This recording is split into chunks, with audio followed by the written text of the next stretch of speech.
The Sahara. Unyielding and relentless, it is one of the greatest wonders of our natural world. It, however, is not the subject of this documentary. Today's subject is the zipper. Common on majority of today's fashions and accessories, it was once viewed as nothing more than a novelty or a passing fad. Learn how the zipper went from being a minor commercial success to a giant of the fashion industry tonight on Unzipped, the true story of the zipper.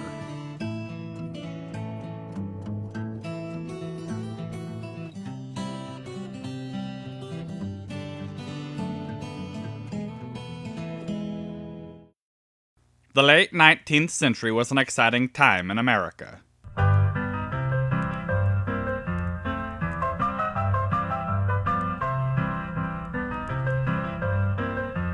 It was also a very eccentric time, as evidenced by this footage of boxing cats I found. Another example of the eccentricities of the 1890s was the fashion. High-button boots were all the rage, with some pairs of boots boasting over 20 buttons. One man saw the challenge in this daunting amount of buttoning and sought out a better way of fastening one's boots: the clasp locker. But he wasn't the first to dream up such a device. Elias Howe, the inventor of the sewing machine, actually took out a patent for the automatic continuous clothing closure in 1851. It's believed that because of the enormous success of the sewing machine, however, that he didn't really bother pursuing his clothing closure device any further. Whitcomb Judson, an already established inventor of the pneumatic street railway, began work on his clasp locker.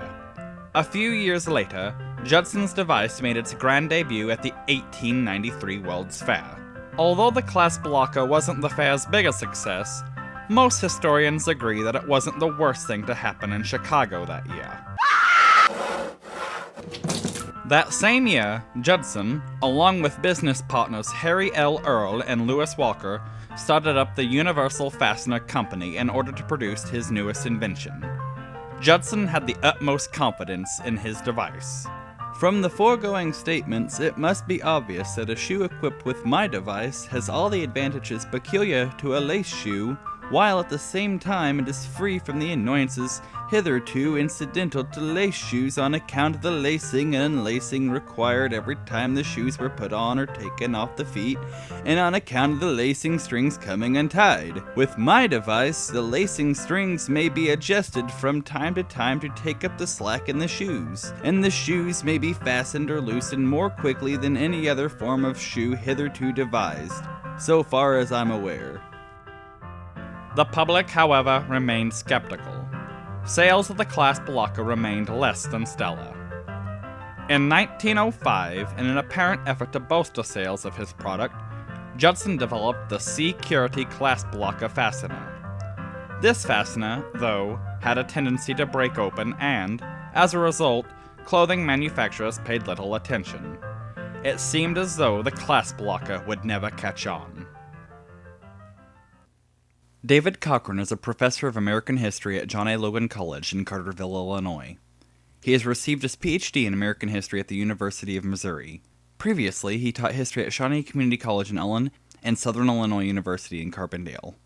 He is the author of the Bancroft Award-nominated American Noir, Underground Writers and Filmmakers of the Post-War Era.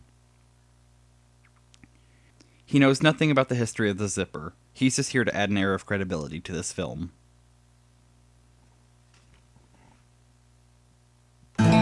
We'll return to Unzipped, the true story of the zipper, right now! By the year 1905, Whitcomb Judson's hope that his clasp locker would take off and replace buttons had all but vanished. At this point in history, things were looking pretty bleak for Judson. His clasp lockers weren't selling, and his company had went through several moves and name changes. It was becoming apparent that something else was needed for this company to move on. Or perhaps someone else was needed for this company to move on. In 1906, a new hope arrived in the form of Gideon Sundback, a Swedish inventor being hired to work at Judson's company.